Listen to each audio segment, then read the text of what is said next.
We've got a very special guest on today's program. He's a legend in film and television, David Winters. Hi. And he lives right here in Bangkok. Sweaty cup? Blues musical director Peter Mans has just released a brand new album with special arrangements of some of the music he's played on this show. Well, tonight our choreographer, David Winters, is going to dance to one of those swinging wild arrangements. So, ladies and gentlemen, David Winters dances Peter Mans.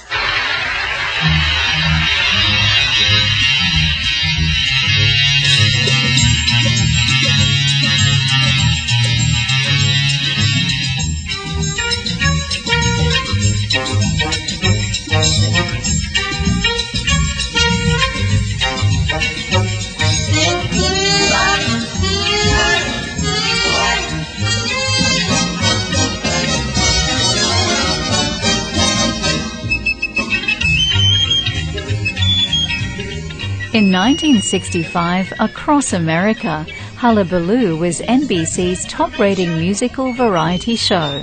Its lead choreographer and dancer, David Winters, went on to direct or produce over 200 shows, specials and films. In fact, there are few people in the TV and movie industry who can match the accomplishments of this showbiz legend, who now calls Bangkok home. Now, how does someone like David Winters end up in a place like Bangkok? I don't know. It's crazy that I'm here, actually. I think if you would have bet me 10 years ago that I would be in Bangkok, I would have given you 100 to 1 odds that would never happen in my life. But what happened is I was living in London. I have a public company in London, a film and distribution company, and we're actually making 7 movies right now. So it's a plug, yeah.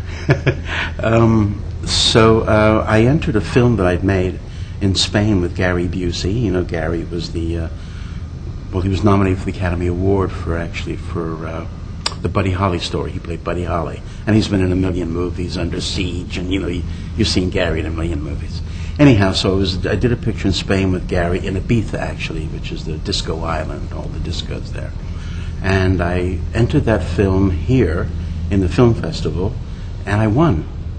So I thought, wow, there's not many places in the world that love me that much. Yeah, so I thought, I won first prize in the film festival, the Bangkok Film Festival. So I thought, well, I'll just try it and see. I'll stay here for a little bit, maybe give it about a year or something, and see how it goes. So I thought to myself, well, I'll give myself a year and just see if I can do my business over here. Mm-hmm. So what I did is everybody in my company got mad at me. And so I resigned from my company as a director. I stayed as a shareholder, and I just stayed over here and I did a couple of movies here too. I put a film. I did actually 3 of my movies that I did in England. I shot one of them over here, a portion of one, and I also did post-production here. So I saw post-production was very reasonable compared to London. My God, what a difference in price. So then I thought, well, maybe I can do production over here too. And it turns out that a friend of mine was over here, was living here, someone I'd met 25 years ago. And so we got together. He had a project. We got it financed, and we went and made it, called The Kingmaker. And we sold that to Sony for America and to Universal for some other territories. Now, that was a movie with Gary Stretch, With Gary Stretch, yes. Mm-hmm. And John Rhys Davies, who was the star of The Lord of the Rings and Indiana Jones. Mm. A performer from the age of 13, his career has spanned acting, dancing, singing, directing, producing, choreography and writing. And I started out when I was 13 years old in New York City on stage and on television, a lot of television. By the age of 18, David already had an established music career. I'm searching for a new love. Can that new love be you? I want a Sunday kind of love, a love to last past Saturday night, a love that's more than a love just for. Soon afterwards, David originated the role of Baby John on Broadway's West Side Story. And in 1961, went on to star as Arab in the multi-Academy Award-winning movie version, which launched him into the world spotlight. So I went to Hollywood. I was about 18, 19 when I did that. And that picture was released, and of course then it kind of made me very, very popular in America and very, very well known, and because it won 10 Academy Awards, that picture. So, but I started out, yes, as an actor, as a dancer, and as a singer. Cool it, A-Rod, cool it, cool it.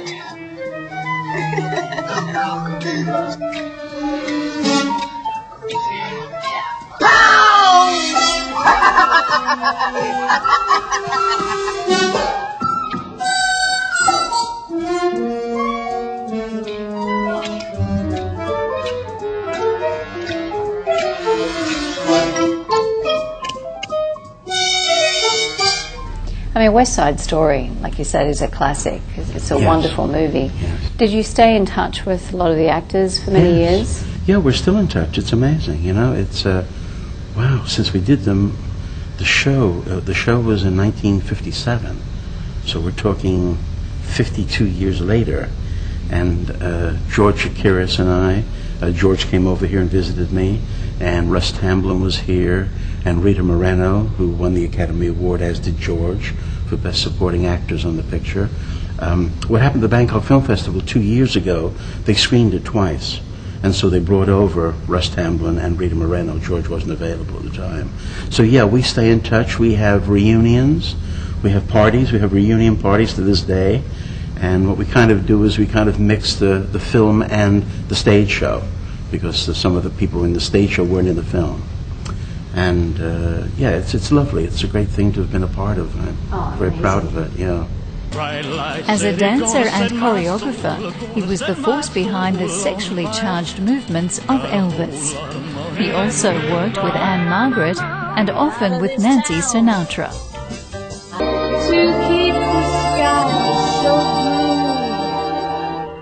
blue, there must be someone who will buy.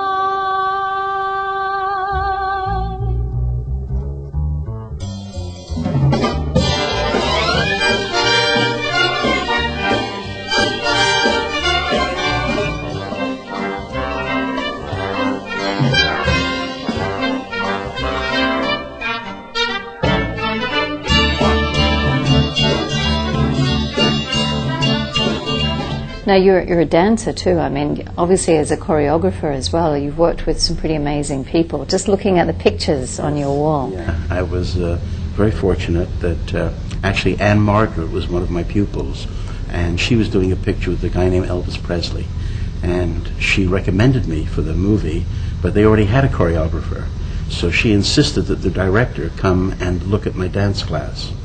So he came to dance class and he really loved it, and he fired the choreographer they had and hired me. So that was my first job as a choreographer, and then I became Elvis's choreographer because Elvis and I got along so well on that picture, and I wound up doing 4 movies with Elvis. I call him El. We had a great relationship. He was a good friend of mine. What was he like to work with? He was wonderful. He was so easy, and he just listened. He was a very humble human being, extremely humble. He never changed from when he was first discovered, you know. He appreciated everything he had. He loved life, and he was a real friend. In fact, many years later on, I got arrested with a girlfriend of mine in Vegas, and he bailed me out. He sent the bail. Should I ask what you were doing? No, don't. Don't. But he bailed me out. Anyhow, the point is that I did 4 movies with Elvis. I wound up doing 5 movies with Anne Margaret. I did her stage show, and I did 2 specials with her. I worked with Barbra Streisand, who's been someone I've known since I'm 18 years old. Another legend as well. Another legend, and Barbara was incredible. Diana Ross, I did all of her shows for 3 years, both her stage shows and her television shows. So I worked, I did a lot. I worked with a lot of people, big stars, Paul Newman and Kirk Douglas and Cher and Sonny and Cher, and many. Bobby Darin, who was a wonderful performer. I was very fortunate to be in an era where we had some great talented people, and I was lucky enough to work with them, yes. He was also the producer and creator of the first music videos for the original boy band, the Monkees.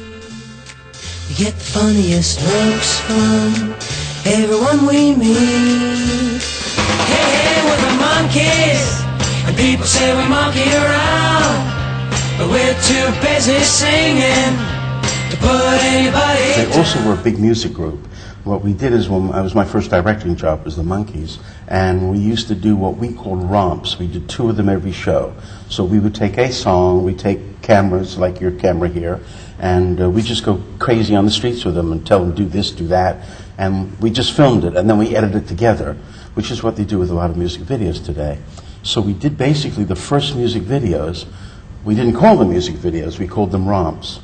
But yeah, and you know, the group was a big singing group. I mean, they sold millions. They were the first group that knocked the Beatles off the chart in America from the #1 spot. Now, behind you, I saw a smaller poster for Linda Lovelace. Now, Okay. now there's a bit of a story there, isn't there? Well, Linda, as you know, is probably the most famous porn queen in the world. And she and I had a relationship, actually. We lived together for 2 years in a very highly publicized romance. And Linda was very much like a child. She was amazing because when I first met her, I had never seen her movie.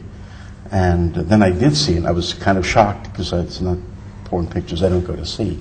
But she was so sweet and charming. When I met her, she was like a girl that just came out of Des Moines, Iowa, out of a university or something, you know? Sweet, sweet little girl. And very naive. And so she and I developed this relationship. She actually hired me to do an act for her, a stage show for her. And I told her she couldn't do it because she couldn't sing, she couldn't dance properly. So we put her in a hospital and told them that she was sick, and they sued her and they won anyhow. But anyhow, I spent 2 years of my life with her. We lived together, and it was very, very interesting, most interesting. Wow. Yeah. And I made a movie with her, which is the movie here, called Linda Lovelace for President. It's an R-rated movie. It has nothing to do with sex. It has lots of comics in it, like, for instance, Mickey Dolenz from the Monkees. He's one of the stars of the picture. And the picture ran in London for 6 months, and we got great reviews. They said it was like Monty Python, because it was this crazy comedy I did. We called it Linda Lovelace for President. Yeah, it was fun. That might be fun, yeah? Yeah, it was fun. It was fun. A visit to David Winter's Bangkok apartment is like a walk down memory lane. On the walls, his countless awards and achievements, along with the posters of movies he's worked on throughout the world, including here in Thailand. So what you've just seen is the beautiful face of Pamela Anderson. And Pamela starred in a movie for me, Good Cop, Bad Cop. It was her first movie, and she's now become a big superstar in America, and all over the world for that matter. In this picture that I made called Racket, I have Bjorn Borg, who was the 6-time winner of the Wimbledon tennis tournament, a big, huge superstar, and a guy named Phil Silvers, who was also a big comic. He had the show Bilko, very big TV series. And there were many other stars in there. This is a picture that I made at the Cannes Film Festival, starring Carolyn Monroe. I won lots of awards for this picture, many, many awards. And I shot it actually during the Cannes Film Festival. All my friends said I was crazy, and I probably was, but it turned out to be a great little movie. In this picture, this is an interesting story here. This picture has Josh Brolin as the star. Josh was nominated this year for the Academy Award for Milk, along with Sean Penn, who won. And Josh has become a very big actor now in Hollywood. Last year, in fact, he was the star of the Oscar-winning movie No Country for Old Men. But before I hired Josh for this picture, there's an interesting little story. I liked a guy named Johnny Depp. Johnny Depp was unknown at the time. No one had ever heard about him.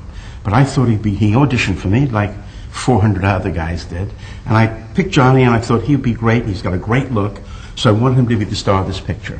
My investors wouldn't let me. They said, go out and find another actor because we don't think this kid's not going to make it, is what they said to me. So I went out for 2 months, auditioned a lot of people, and I called them up and I said, okay, now I've got the actor for you. They said, okay, bring him in. I brought in Johnny Depp again. They went crazy. They said, what are you doing? We told you can't have Johnny Depp. I said, but look, Believe in me. Listen to what I'm saying. His face, his face is up on the screen, 60 by 40, the girls are going to go crazy. He's gorgeous. He's a beautiful guy, and he's like today's James Dean. But anyhow, they wouldn't let me have him, so I wound up with Josh, which wasn't too bad. Anyhow, I made 2 good choices in one movie. They're both big stars now. So here is a picture. I made 2 pictures of David Carradine, who was nominated for the Academy Award, and also was the star of Kill Bill 1 and 2 a couple of years ago. We did the contract on a napkin. We signed a little napkin, his name, my name, and how much I was going to give him. And that was the whole contract. Unlike most Hollywood deals today, you have to have huge, thick contracts with the lawyers and everything. So we made these 2 pictures together, very, very successful pictures for me. I did a sequel, so I did Future Force was the first picture, and then the second picture I did as a sequel to that was Future Zone. So obviously I made good money on that. And here we come back full circle to the Kingmaker, but here it's called, and this is the Thai artwork, and this is Yo-Yo Savadine, and this is, I can't remember his name now, John Rhys Davies, sorry. And this is Golf, who is very popular in Thailand now. And this is Nat. He was the star of Fanchan. People call him Nat or Charlie. And he's obviously grown up now. He's a lot bigger than that. And so this is the artwork that we had in Thailand for the Kingmaker. And I think it says Gabot Sri Sudachan. I don't read Thai, but that's what they tell me. David says he'll never stop working in the industry he loves. He still acts and recently appeared in the Thailand-produced Hanuman the Monkey Warrior as a convincing bad guy. Yadyen. I changed my mind, okay? You ask your papa to come see me. And we talk, okay? Like friends. Like great friends that we are. Okay?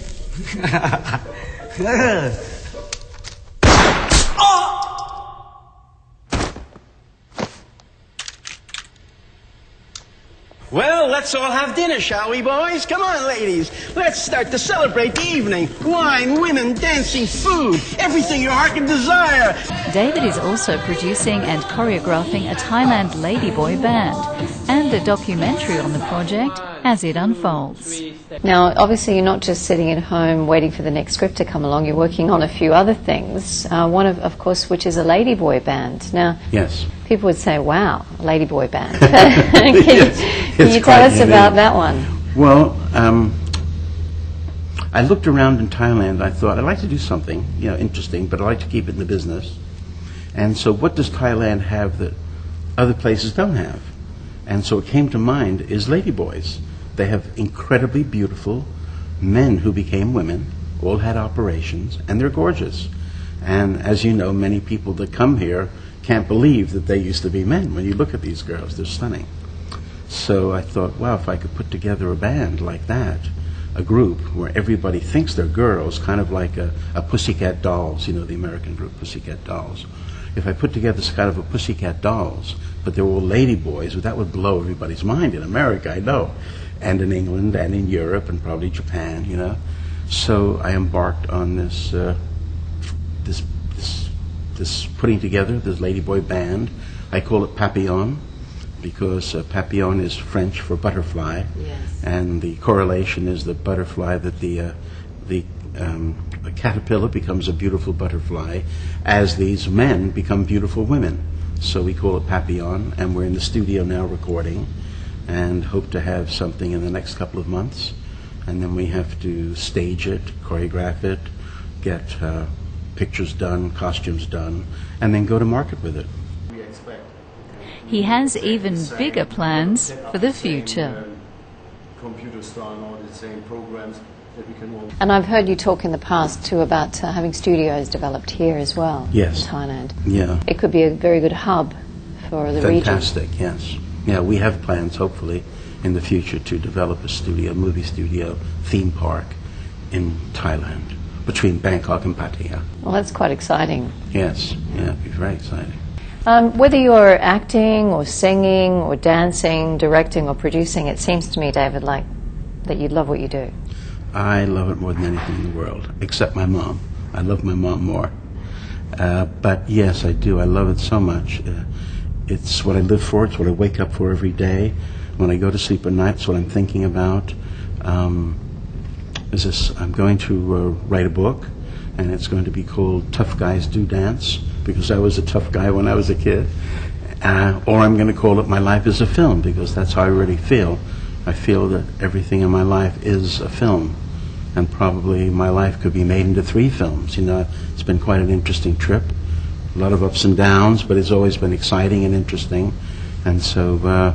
And do you observe general life around you as if it's a film? I know that when I'm at a beautiful location, I often look at the scene and I'm thinking, what a great shot, yes, instead of what a great view. Of course, yeah. Do you feel that way? I feel that way. And when I go to the movies, I can't enjoy a movie because I'm looking at the direction, the costumes, the sets, the writing, the photography, everything, you know. So yes, I look at life that way. Sometimes I just sit and I turn on music and I watch traffic. And if you watch traffic long enough, it goes in sync with whatever music you have on. So it becomes like a ballet. It's beautiful. It's like a ballet of life. And you can do that with anything. You can just turn music on and watch people walking by, watch cars, watch just movement of life. And it becomes a ballet. It's lovely. But yes, I see everything as a film. Everything.